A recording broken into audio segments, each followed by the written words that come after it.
Vamos ao texto sagrado? Atos, capítulo de número 2. Capítulo de número 2, verso de número 14. Ao terminar de pregar em determinada igreja, uma senhora muito animada se aproximou e me disse: pastor, eu vi quando o sermão desceu do céu enquanto você pregava. Parecia um e-mail quentinho que descia do céu. Eu a respondi com tranquilidade. Eu disse: minha irmã, eu não tenho dúvida de que o sermão desceu do céu. Mas não foi aqui, não foi agora. Ele desceu durante a semana, no meu escritório, enquanto eu orava e estudava a palavra de Deus. Infelizmente, essa é a visão que muitos cristãos têm do sermão. Ele simplesmente acontece. Esta não é a realidade, irmãos. A preparação de um sermão é algo que exige horas de dedicação por semana. E entregá-lo de forma hábil é coisa que se conquista com os anos. Ainda assim, pela graça de Deus, alguns ou vários sermões são usados pelo Senhor para alcançar de maneira poderosa os nossos corações. A pergunta então é: o que os torna grandes? O que faz de um sermão ser poderoso e grande nos nossos corações?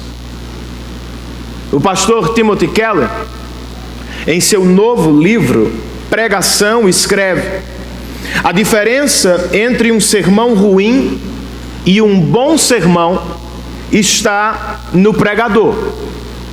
Agora, ele continua: a diferença entre um bom sermão e um grande sermão está em Deus. Pois é Ele quem torna grande no coração dos ouvintes o que pregadores fazem pequeno. Eis um bom exemplo disso. Atos capítulo 2. Trata-se de um grande e poderoso sermão. Viveremos os mesmos efeitos? Não sei.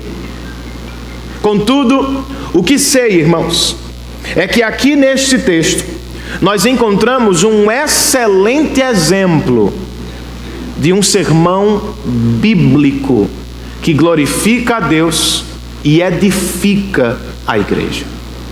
Vamos ao texto? Atos capítulo 2, verso 14 ao 41. O texto mais extenso até agora em nossa série de Atos. O verso 14 nos diz assim: então Pedro levantou-se com os 11 e em alta voz dirigiu-se à multidão: homens da Judéia e todos os que vivem em Jerusalém, deixem-me explicar-lhes isto. Ouçam com atenção. Estes homens não estão bêbados, como vocês supõem. Ainda são 9 horas da manhã. Ao contrário, isto é o que foi predito pelo profeta Joel. Nos últimos dias, diz Deus, derramarei do meu espírito sobre todos os povos. Os seus filhos e as suas filhas profetizarão. Os jovens terão visões e os velhos terão sonhos. Sobre os meus servos e as minhas servas derramarei do meu espírito naqueles dias, e eles profetizarão. Mostrarei maravilhas em cima no céu e sinais embaixo na terra: sangue, fogo e nuvens de fumaça. O sol se tornará em trevas e a lua em sangue, antes que venha o grande e glorioso dia do Senhor. e todo aquele que invocar o nome do Senhor será salvo. Israelitas, ouçam estas palavras, Pedro continuou. Jesus de Nazaré foi aprovado por Deus diante de vocês, por meio de milagres, maravilhas e sinais que Deus fez entre vocês por intermédio dele, como vocês mesmos sabem. Este homem lhes foi entregue por propósito determinado e pré-conhecimento de Deus. E vocês, com a ajuda de homens perversos, o mataram, pregando-o na cruz.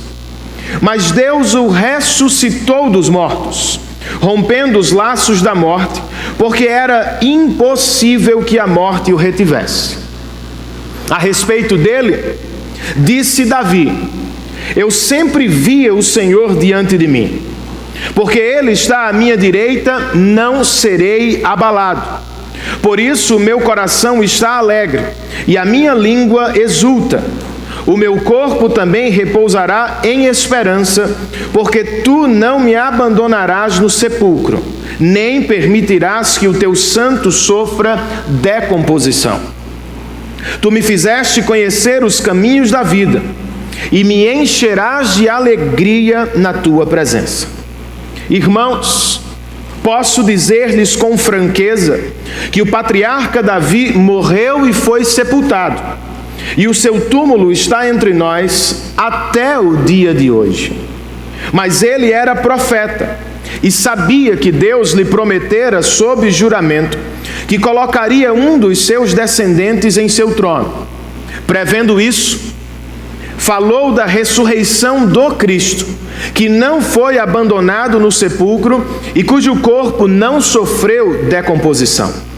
Deus ressuscitou esse Jesus, e todos nós somos testemunhas desse fato. Exaltado à direita de Deus, ele recebeu do Pai o Espírito Santo prometido e derramou o que vocês agora veem e ouvem.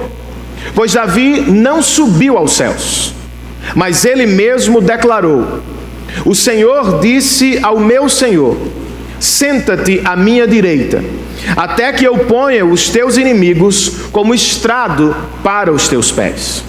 Portanto, que todo Israel fique certo disto: este Jesus, a quem vocês crucificaram, Deus o fez Senhor e Cristo. Quando ouviram isso, ficaram aflitos em seu coração e perguntaram a Pedro e aos outros apóstolos: irmãos, o que faremos?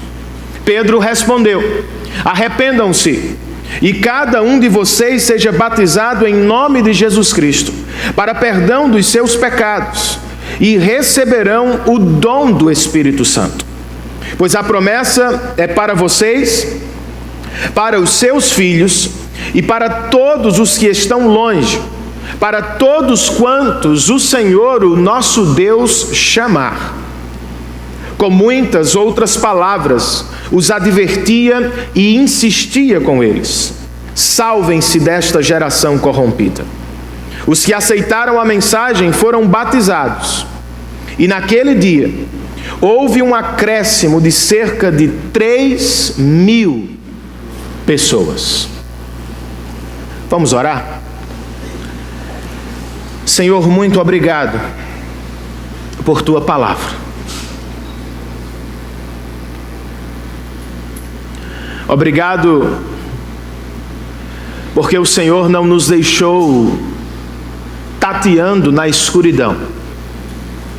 O Senhor se revelou, não apenas na criação, mas de maneira especial através da tua palavra. Obrigado a Deus, porque esta palavra chegou à nossa língua, e por isso hoje nós podemos ouvi-la e entendê-la com alegria. Ainda assim, Senhor, como disse há pouco, eu não posso fazer grandes sermões. Eu só posso entregar pequenos e limitados sermões. Por isso eu te peço, torna grande o que fiz nos nossos corações para a glória do Senhor. Dá que o teu Espírito me assista e assista a tua igreja, de forma que ao final desta pregação não sejamos mais os mesmos, por obra do Espírito e pela proclamação da tua palavra, que sejamos mais parecidos com Cristo e que o desejemos ardentemente em nossos corações. É assim que eu te peço, em nome dele e para a glória dele. Amém.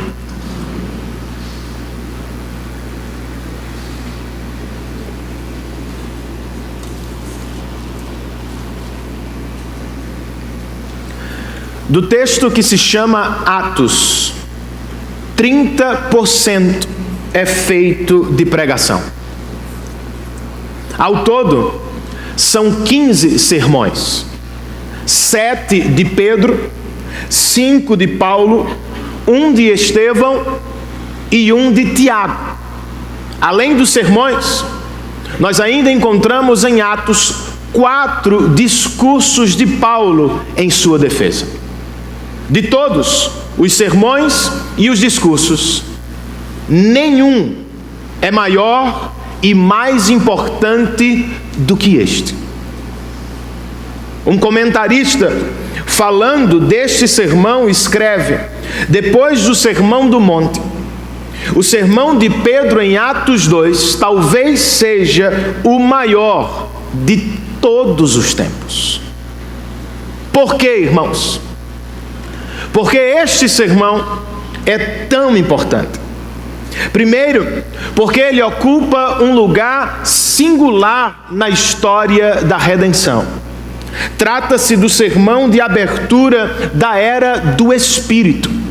Depois, porque como poucos sermões, este produziu um efeito poderoso e imediato nos corações de 3.000 pessoas.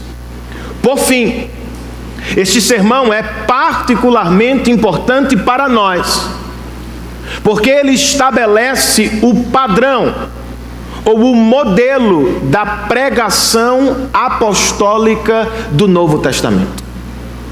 Quando se levanta para explicar o Pentecoste, Pedro nos dá um bom e sólido exemplo do que é uma pregação bíblica aceitável e aprovada por Deus. E isto é, irmãos, justamente o que mais precisamos. Nós precisamos de sermões bíblicos e aprovados pelo nosso Deus. A pergunta é: o que é um sermão bíblico e aprovado por Deus? A partir desta pregação apostólica, eu posso oferecer a vocês 3 verdades acerca do sermão bíblico. A primeira, entre os versos 16 e 21. O sermão bíblico é aquele que está fundamentado na palavra de Deus. Pedro estava lendo a Bíblia outra vez. Digo outra vez, porque já o encontramos lendo a Bíblia antes, no capítulo 1.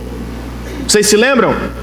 Ele se deparou com o livro dos Salmos e encontrou neles, nos Salmos, profecias sobre a traição de Judas e sobre a substituição de Judas.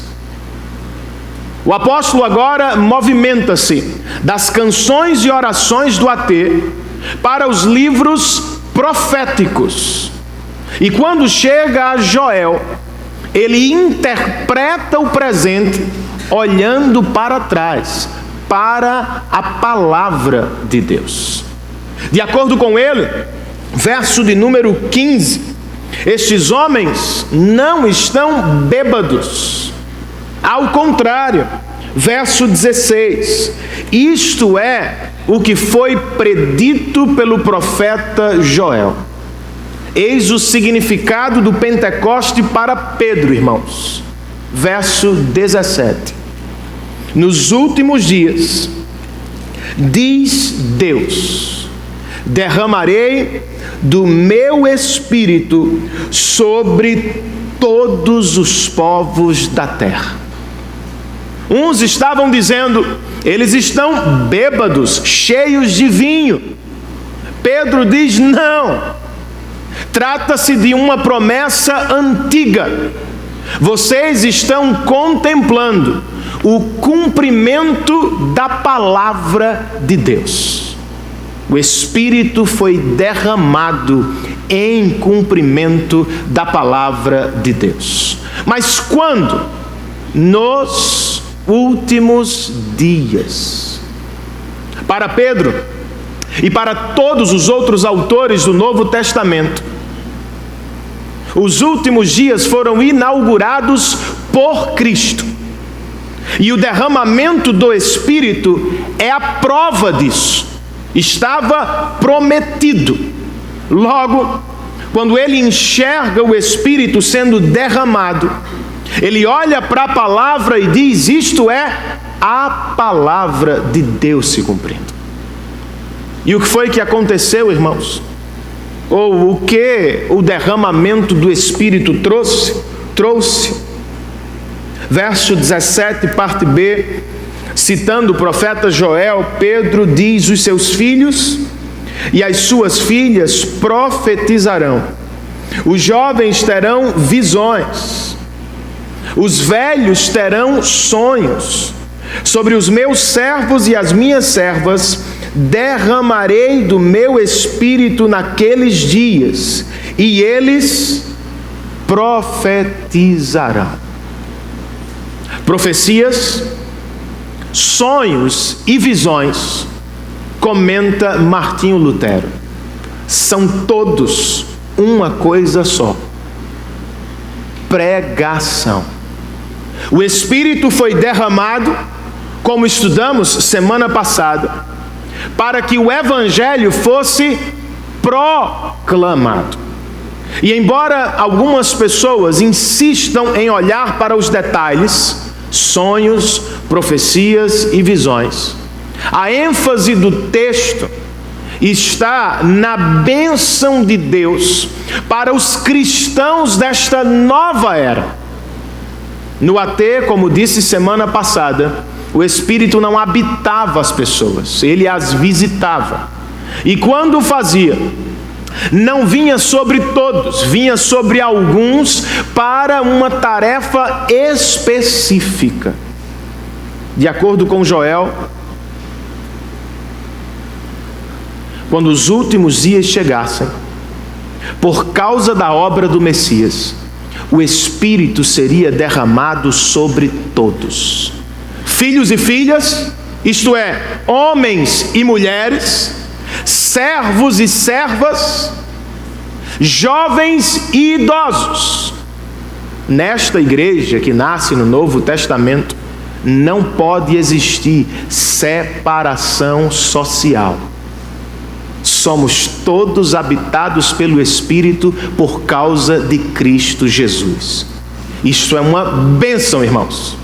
Este, na verdade, é o lado glorioso da profecia de Joel. Mas há também um lado escuro. Pois nos versos 19 e 20, pela boca do profeta, Deus diz sobre os últimos dias: eu mostrarei maravilhas em cima no céu e sinais embaixo na terra, sangue, fogo e nuvens de fumaça. O sol se tornará em trevas e a lua em sangue, antes que venha o grande e glorioso dia do Senhor. Bons estudiosos vão nos dizer que alguns destes sinais aconteceram durante o ministério de Jesus, de fato. Outros muitos vão nos dizer mais, embora alguns tenham acontecido, não todos aconteceram. À medida que nos aproximamos do fim dos últimos dias, muitos, poderosos e terríveis sinais acontecerão. Mas qual é a ligação, Renan? Ou o que isso tem a ver com o derramamento do Espírito?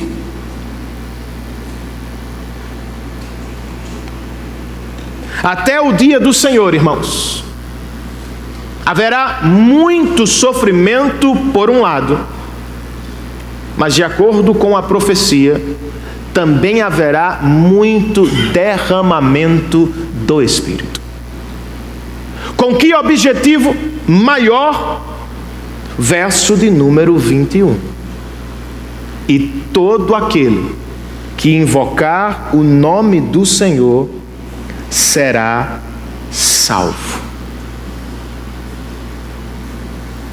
Pedro está dizendo: o Espírito foi derramado a fim de que, durante os últimos dias, o Evangelho seja pregado para a salvação de povos, tribos, línguas e nações da terra.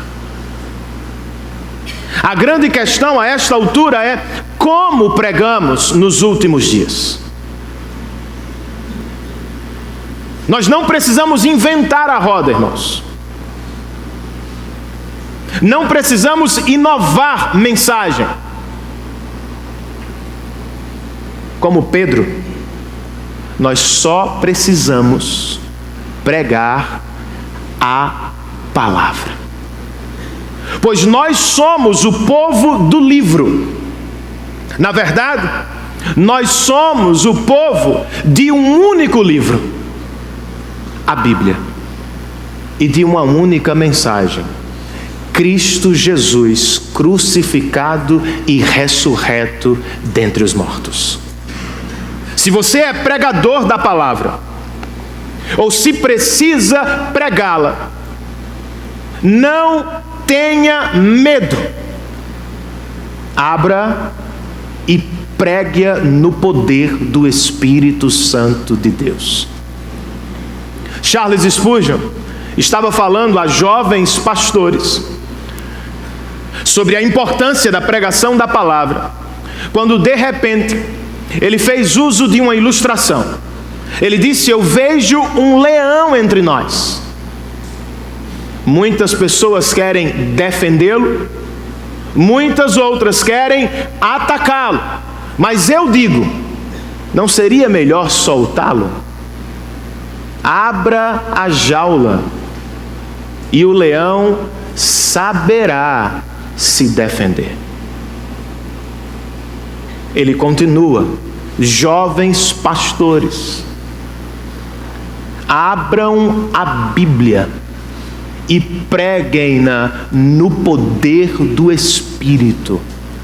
Ela, como o leão, saberá o que fazer. Se você é mais ouvinte da palavra, eu lhe sugiro 2 testes para a sua proteção e saúde espiritual. E aqui eu estou citando o Dr. John Stott. O primeiro teste que ele sugere é o teste da fonte da pregação.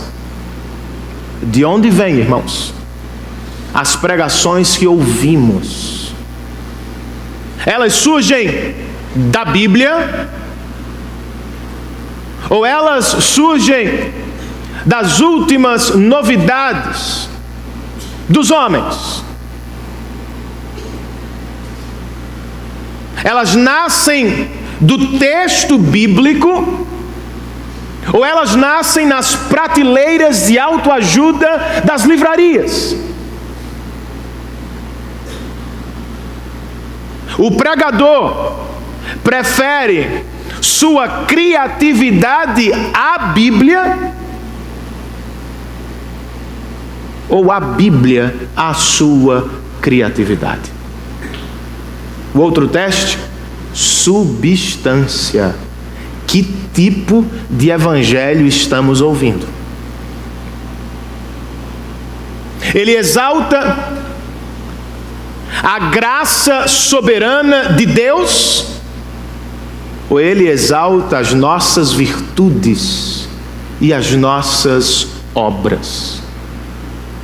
Ao término da pregação, você se sente grande e importante?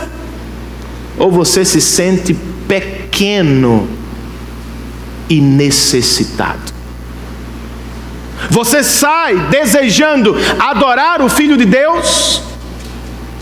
Ou você sai achando-se a pessoa mais bela e importante do universo? Como pregamos nos últimos dias, irmãos? Por causa dos últimos dias, nós pregamos cheios de esperança e sob um senso de urgência. O que nos resta, irmãos? Cristo veio, cumpriu o AT, morreu e ressuscitou ao terceiro dia, ascendeu aos céus depois de 40 dias, derramou o Espírito sobre sua igreja. Qual é o próximo estágio da história da redenção? Só há mais um: o retorno glorioso de Jesus. O que nos cabe entre a primeira e a segunda manifestações do Senhor?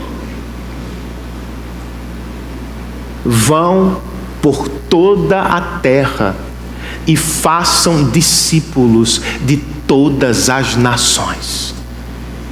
Jesus está voltando, irmãos. Como fazer isso, Renan? No poder do Espírito, irmãos. Nós precisamos pregar em amor aos que já não têm mais amor. O mesmo Novo Testamento que nos informa que estamos vivendo os últimos dias, também nos avisa antecipadamente que enfrentá-los não será fácil.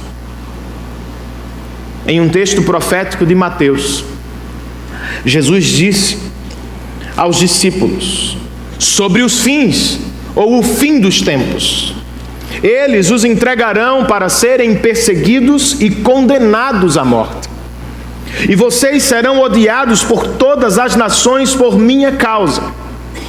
Naquele tempo, muitos ficarão escandalizados, trairão e odiarão uns aos outros, e numerosos falsos profetas surgirão e enganarão a muitos. Parece com o nosso tempo.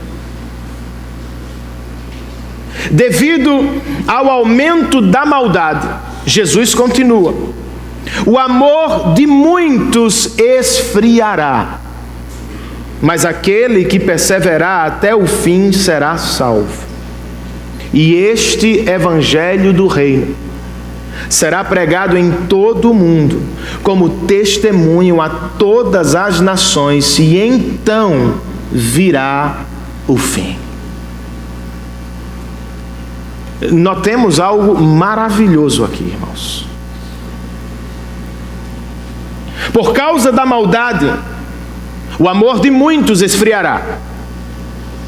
Jesus disse isso, não disse? Contudo, ele não disse apenas isso. Nós conhecemos muito bem esta parte, mas o texto profético de Jesus não termina aqui. Por causa da maldade, o amor de muitos esfriará, mas não de todos.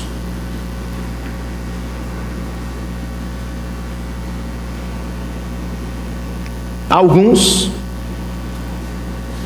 mesmo diante da perseguição e ódio das nações,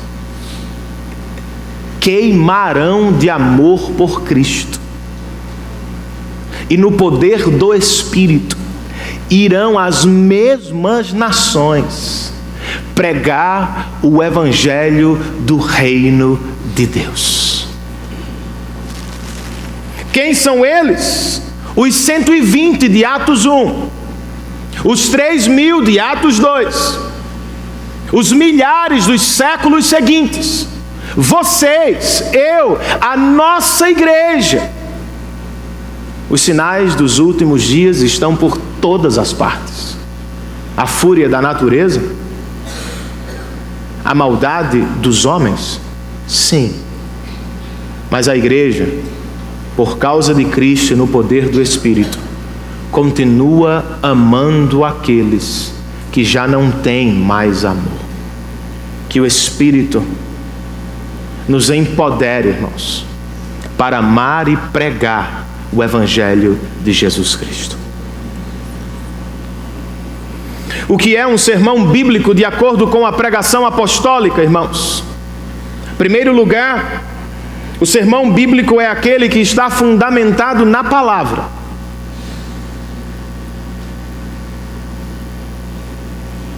Em segundo lugar, o sermão bíblico é aquele que está centrado em Cristo Jesus.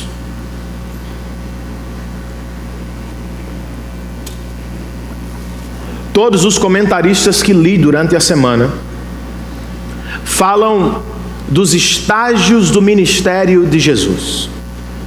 E eles estão certos. É assim mesmo que Pedro prega. Pedro fala dos estágios do ministério de Jesus. Contudo, o pastor John Piper me fez observar algo mais. Ele diz sim, Pedro está falando dos estágios do ministério de Jesus, mas está fazendo mais. Ele está nos colocando diante de um contraste entre os judeus, o dito povo de Deus, e o próprio Deus. A questão ou o contraste gira em torno da maneira como cada parte trata, lida com Jesus. Israelitas, verso de número 22. Ouçam estas palavras.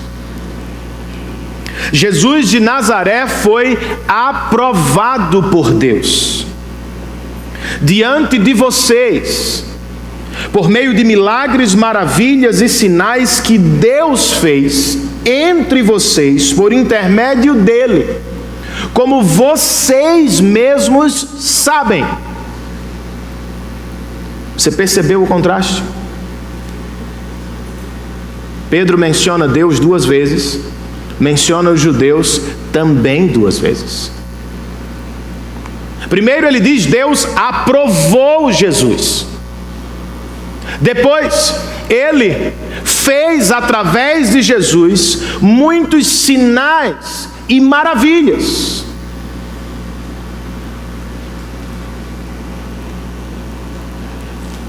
Jesus foi aprovado por Deus diante de vocês, judeus. Fez muitos milagres, maravilhas e sinais por intermédio dele, como vocês sabem. Deus aprovou Jesus.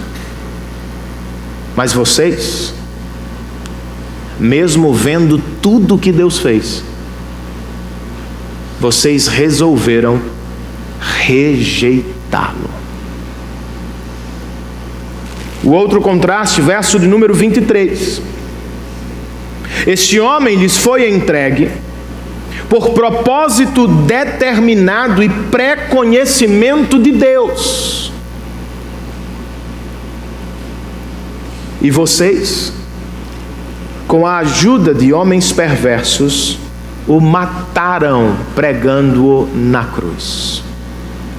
Por um lado, Pedro está dizendo: vocês, o povo de Deus, vocês se uniram aos pagãos e mataram o aprovado de Deus. Por outro, de maneira curiosa, ele também está dizendo: mas foi Deus quem o entregou para ser crucificado. E talvez você esteja pensando: então eles fizeram a mesma coisa. Deus e os judeus mataram Jesus. Sim e não. Os judeus e os gentios mataram Jesus porque o desprezaram, o tiveram como um falso rei e salvador.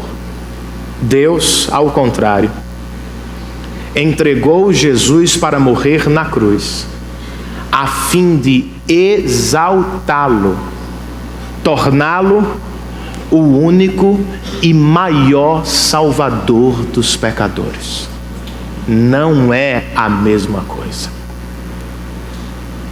Depois, o verso 24 começa com uma conjunção adversativa, o que nos sugere voltar ao verso 23. Vocês, com a ajuda de homens perversos, o mataram. Mas, o que foi que Deus fez, irmãos? Deus o ressuscitou dos mortos. Vocês votaram contra ele, Deus a favor dele.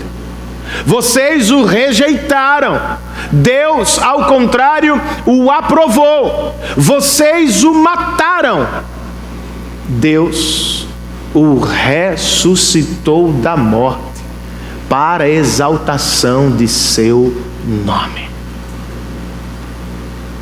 Pedro então cita um salmo davídico que aponta para a ressurreição e superioridade de Cristo em relação a Davi. E por fim, ele oferece ainda outro contraste. Verso de número 33. Vocês o desprezaram, Deus o exaltou. Exaltado à direita de Deus, Jesus recebeu do Pai o Espírito Santo prometido e derramou o que vocês agora veem e ouvem, pois Davi não subiu aos céus. Outra comparação. Davi não apenas morreu e não ressuscitou, mas aqui ele diz, Pedro, tampouco ele foi exaltado. Mas de seu filho, do Messias prometido do AT, sobre aquele que deveria assentar-se no trono de Deus, o próprio Davi disse, o Senhor disse ao meu Senhor, senta-te à minha direita, até que eu ponha os teus inimigos como estrado para os teus pés. Vocês o rejeitaram, vocês o desprezaram, vocês o mataram. Deus o aprovou, Deus o ressuscitou, Deus o exaltou à mais alta posição do universo. Ele está à direita da majestade na glória do Pai. Quanto a vocês, judeus, Pedro diz que todo Israel fique certo hoje.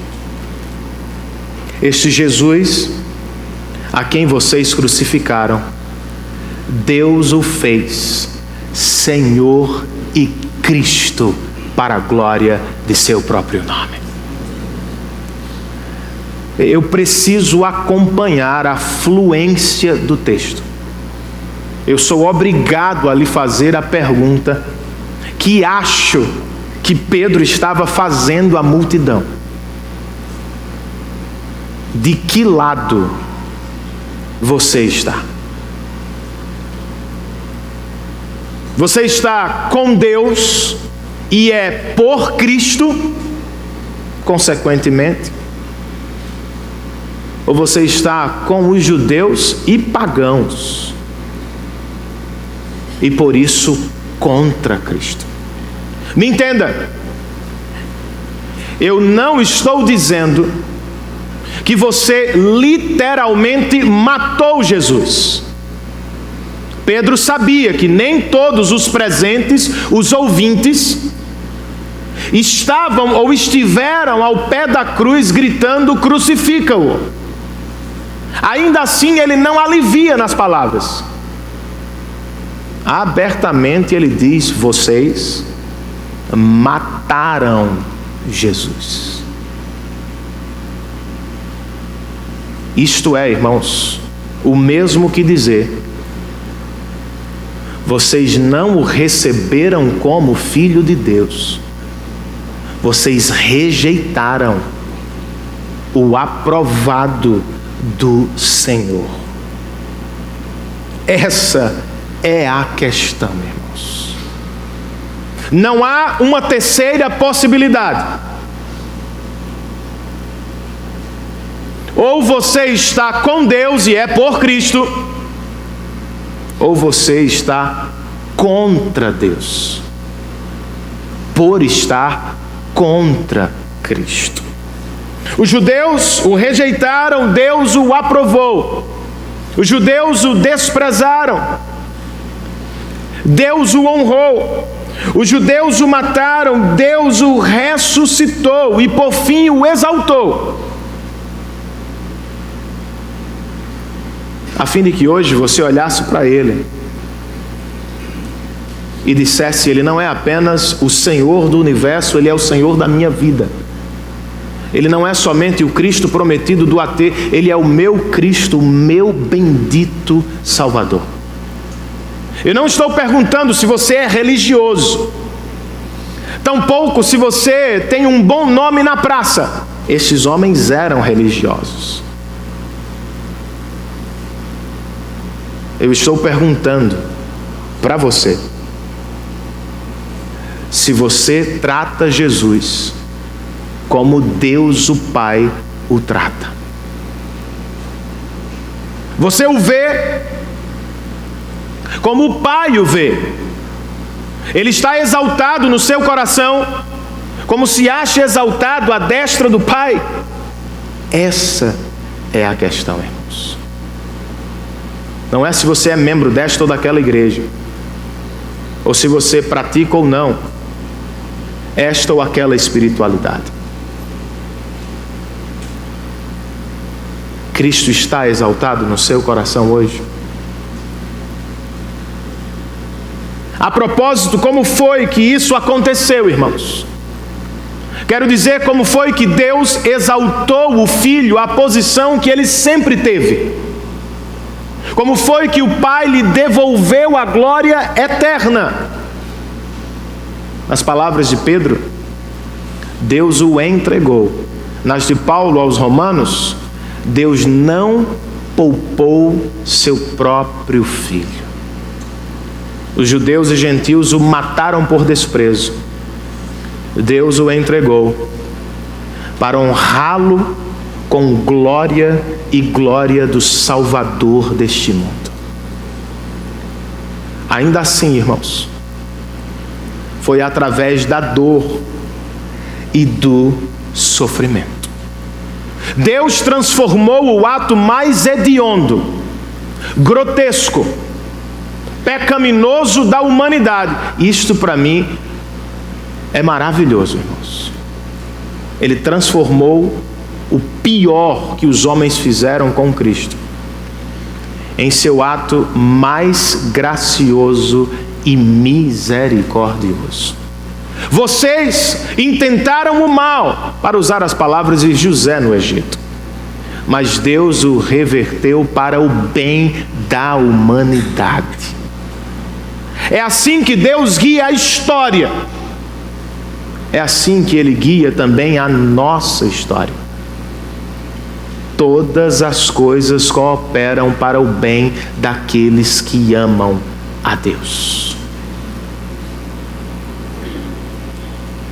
Se é assim, irmãos, em vez de apenas olhar para os detalhes feios da história, nós precisamos contemplar o fim belo e maravilhoso que nos espera.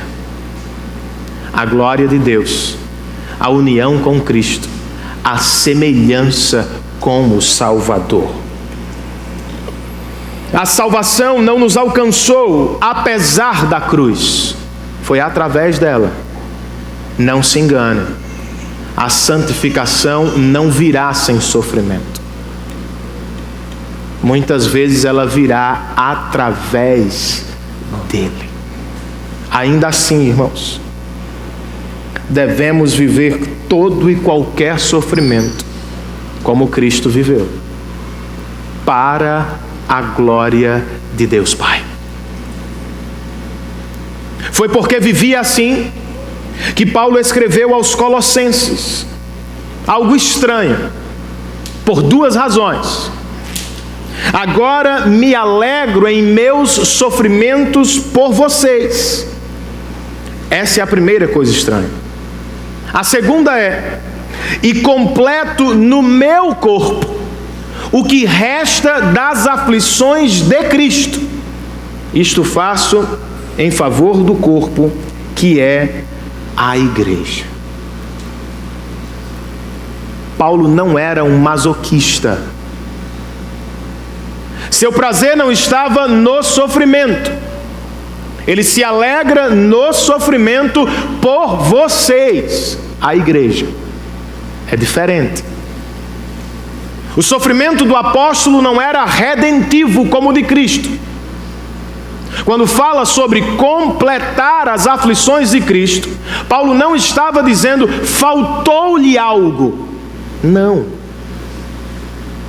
Ele está falando em relação à igreja. Eu vou sofrer, não para salvá-los. Eu vou sofrer até que Cristo seja formado em vocês. Cristãos sofrem neste mundo, como os não cristãos. Contudo, seja por causa de um namoro que terminou, ou seja por causa de um câncer que surgiu,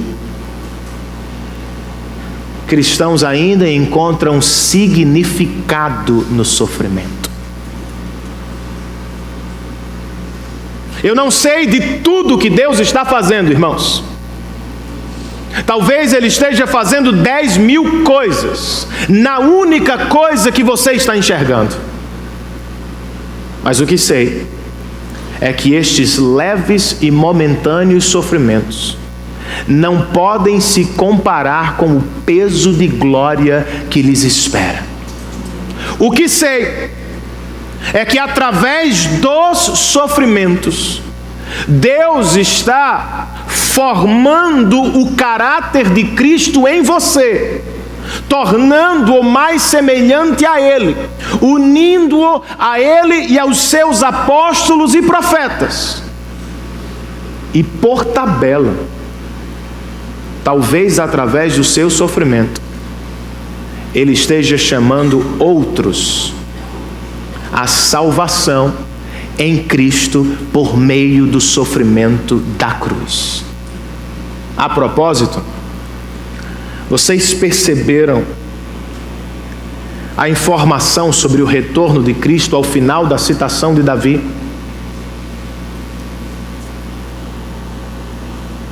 O Senhor disse ao meu Senhor: senta-te à minha direita.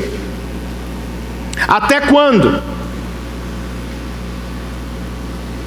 Até que eu ponha os teus inimigos como estrado para os teus pés.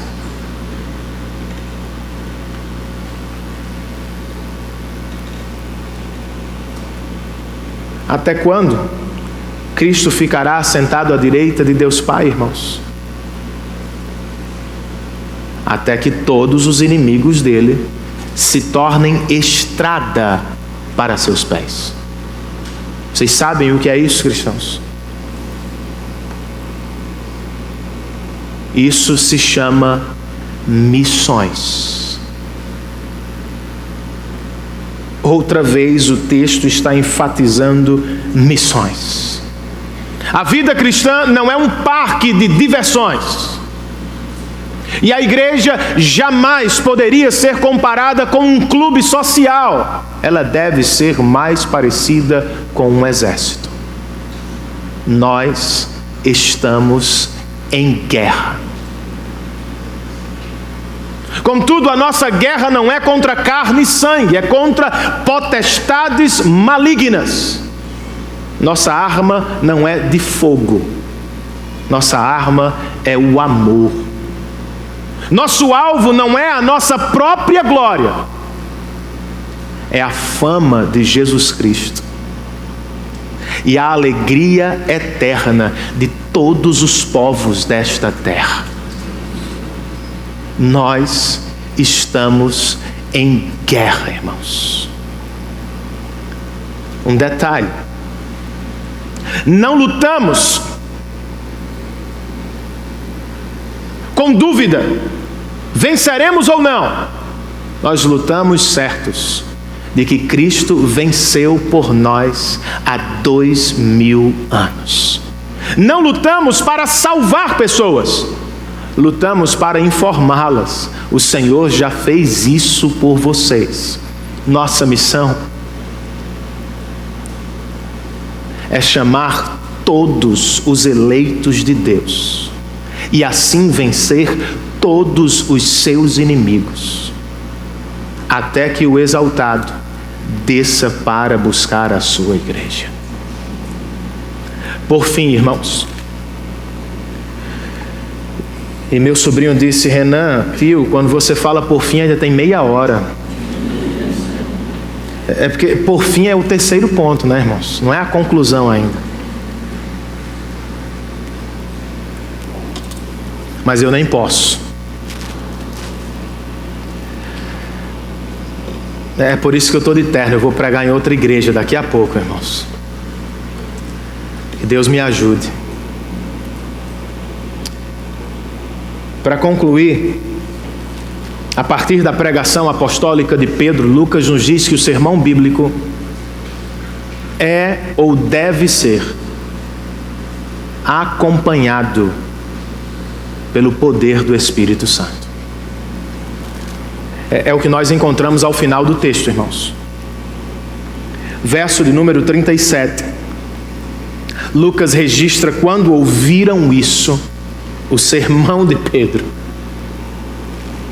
Eles ficaram aflitos em seu coração. Outras versões dizem perturbados, pesados.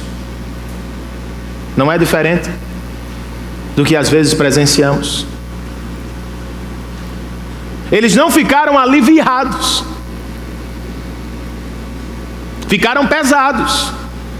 Não saíram saltando de alegria, ficaram profundamente perturbados. E deveriam, irmãos. Eles acabaram de ouvir: vocês rejeitaram o Filho prometido de Deus.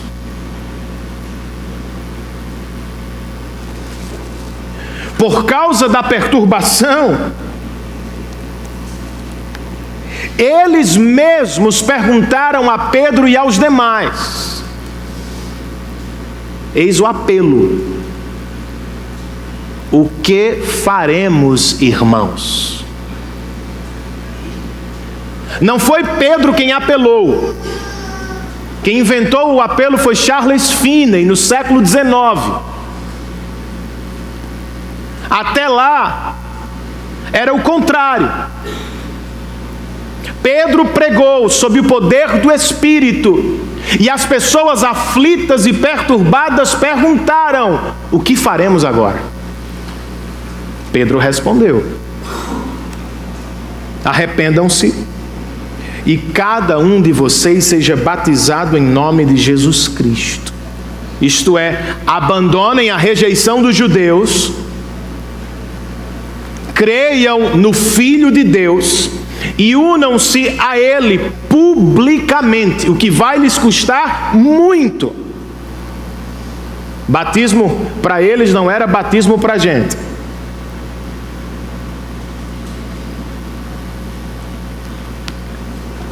Perderiam muito com isso, mas não tudo. Pois, de acordo com Pedro,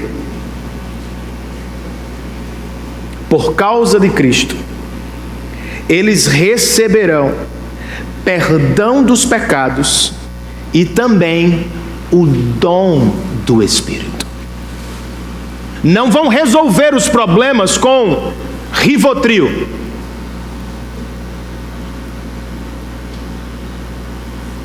Pedro está dizendo a coisa é pior. Não dá. Vocês precisam de arrependimento, tristeza pela rejeição, mas também precisam de fé. Se o Espírito os produzir em vocês, então vocês serão perdoados. E também receberão o dom do Espírito. Pois o dom não é apenas para os apóstolos, não é só para os maiores e melhores cristãos. Verso 39. A promessa do Espírito também é para vocês e para os filhos de vocês.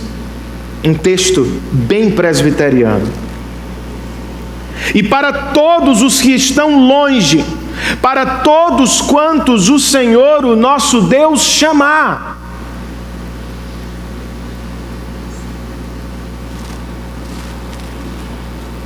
Lucas conclui esta sessão com duas informações importantes. Verso 40, com muitas outras palavras os advertia e insistia com eles. Isto é, eu não escrevi o sermão de Pedro completo. Eu só registrei a parte mais importante. Ele falou mais. E a segunda informação, verso 41, o efeito do sermão. Os que aceitaram a mensagem foram batizados, e naquele dia houve um acréscimo de cerca de 3.000 pessoas. Qual foi o segredo daquele sermão? O Espírito Santo de Deus. Foi Ele quem soberanamente chamou 3.000 pessoas e as acrescentou à igreja que nascia em Jerusalém. Rapidamente, o que aprendemos nestes versos finais, irmãos?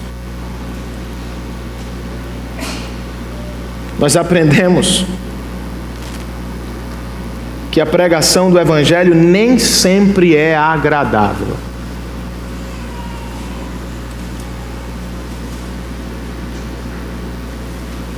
Os nossos irmãos não ficaram mais leves, ficaram mais pesados. Não se sentiram tranquilos, sentiram-se aflitos. Por quê, irmãos?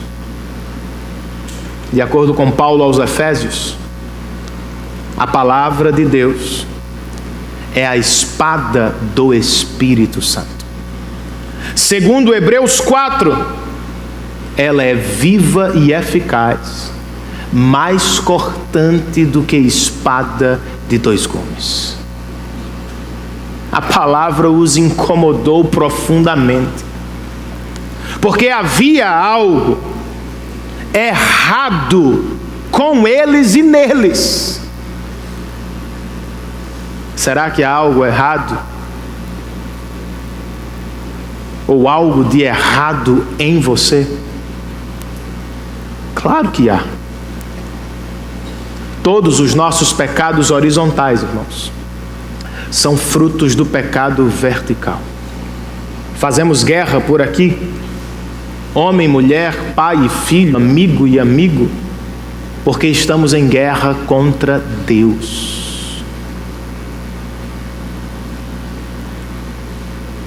Nós pecamos contra Ele, nos rebelamos, nos desviamos e resolvemos trilhar o nosso próprio caminho. E o nosso próprio caminho, vez por outra, nos leva a abismos terríveis. Talvez você não esteja nada tranquilo hoje aqui.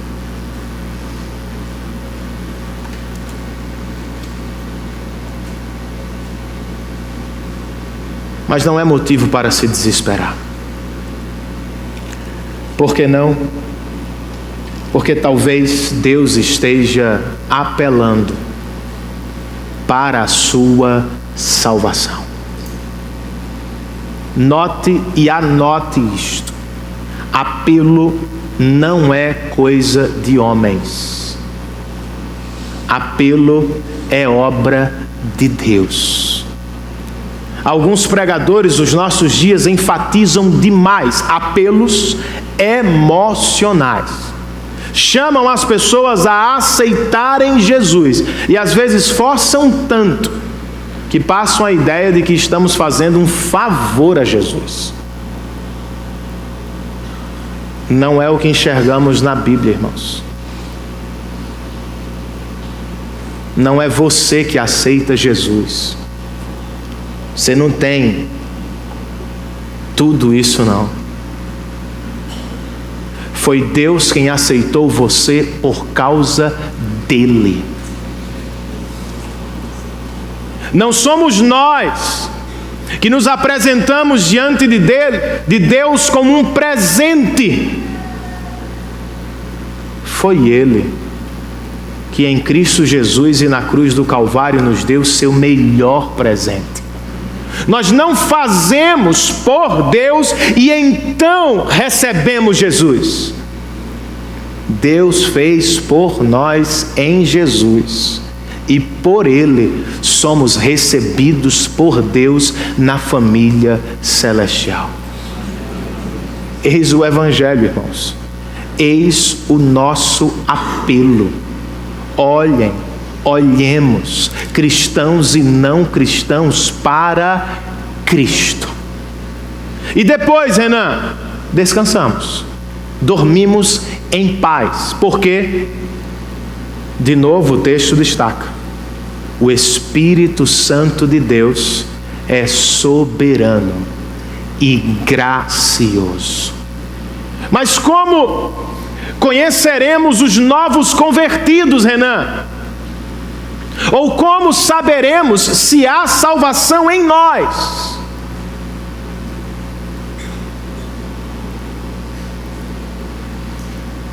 Eu acho que faríamos bem, irmãos,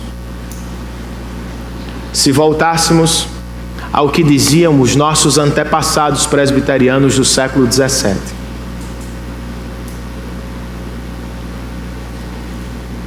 Nenhum novo convertido deixa de ser percebido. Pois quando o Espírito faz nascer alguém, Ele também lhe concede frutos de salvação. Quais são os frutos? Fé e arrependimento, como Pedro acabou de falar. Quer saber se você é um salvo? Quer se aproximar de Deus? Você não precisa levantar a mão, não entre nós. Nem pode confiar no seu cartão de membresia, mesmo que seja da melhor igreja da cidade.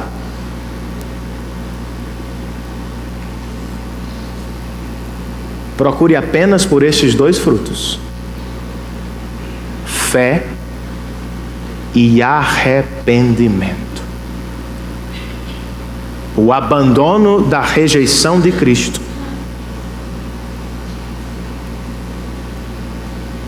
e o desejo ardente de conhecê-lo e torná-lo conhecido. O abandono do desprezo e a apropriação da obra e da pessoa dele.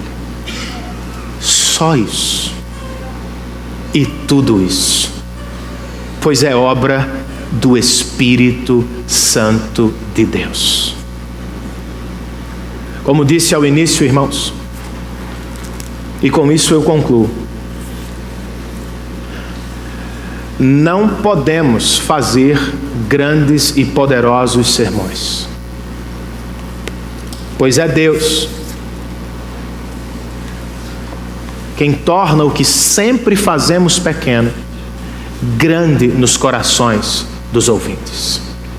Foi o que aconteceu em Atos 2, foi o que aconteceu também em Atos 16, quando Paulo pregava à beira de um rio na cidade de Filipos.